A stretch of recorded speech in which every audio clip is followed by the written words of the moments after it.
ఆగరా నువ్వు కొంచెం ఆగ ఇది వదిలే కృష్ణ సార్ వదిలే నా మైక్ వదిలే చెప్తా మొదలు కొత్తున్నాను జరుపు రాజు జరుపు రోలింగ్ సార్.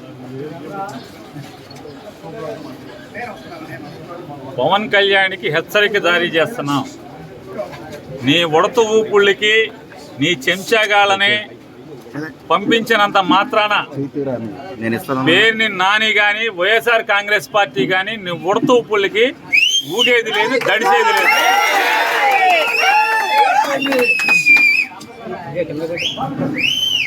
రాజకీయాల్లోకి సినిమా నటుడై 4 డ్యాన్స్లు వేసి నువ్వు వచ్చి నీ ఇష్టానుసారం ఎవరిని పడితే వాళ్ళని నోటుకొచ్చినట్టు మాట్లాడచ్చు.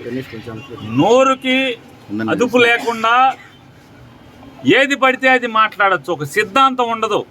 నిన్నేమో కులం లేదంటావు, నిన్న మతం లేదంటావు, ఇవాళేమో మతాలని రెచ్చగొడతావు.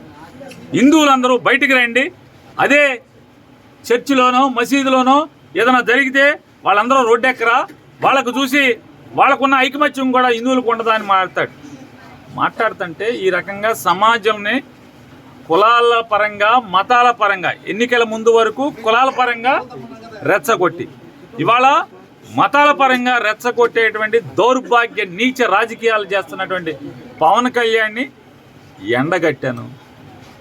అయ్యా, గతంలో నువ్వేనా బ్యాప్టిజం తీసుకున్నావు? గతంలో నువ్వేనా బ్యాప్టిజం తీసుకున్నా అని చెప్పావు, నువ్వే కదా ఆయన, నువ్వేనా? మరి నువ్వే అయితే ఇవాళ యాషాలేంటి, డ్రామాలేంటి?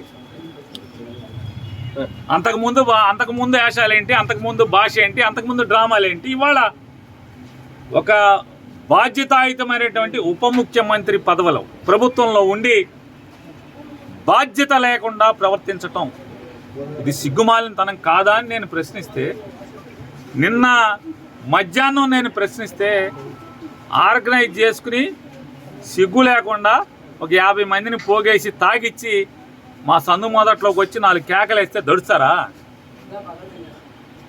దడుస్తారా అంట? ఆగుతారా? గుడివాడ వెళ్తే కారు మీద రాళ్ళు అయితే మీ ఇంటికి మా ఇల్లు ఎంత దూరమో మా ఇంటికి మీ ఇల్లు అంతే కూడా దూరం అనేది గుర్తుపెట్టుకో.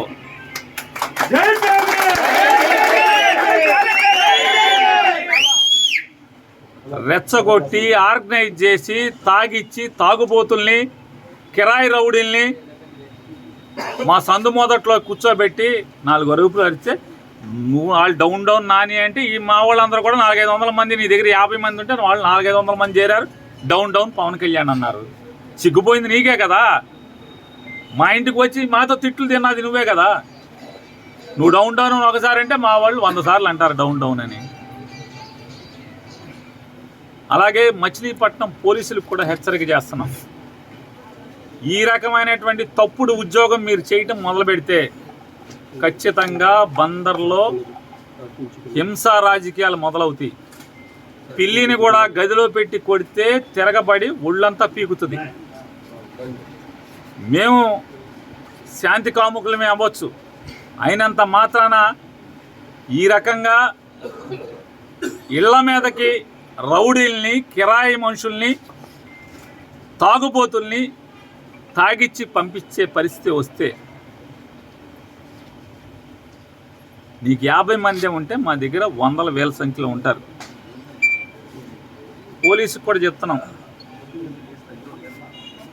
ఈ రకమైనటువంటి సంస్కృతే మీరు పెంచి పోషించి 50 మందిని తీసుకొచ్చి మీరు వెనకాలే పరిగెత్తుకొచ్చి వాళ్ళని పంపించి వెనకాలే మీరు పరిగెత్తుకొచ్చి వాళ్ళనేమి మేము కొట్టకుండా మీరు కాపాడినంత మాత్రాన్ని ఎన్నాళ్ళు జరుగుతుంది ఇది? మీరు పోలీసులు కనుక కాకి ఉద్యోగం చేయకపోతే బందర్లో ఏం జరిగేది జరుగుతుంది. దడవాల్సిన పని లేదు. ఏమవుద్ది అంటున్నా. తప్పుడు రాజకీయాలు కట్టిపెట్టమని చెప్పని పవన్ కళ్యాణ్కి హెచ్చరిక జారీ చేస్తున్నాం.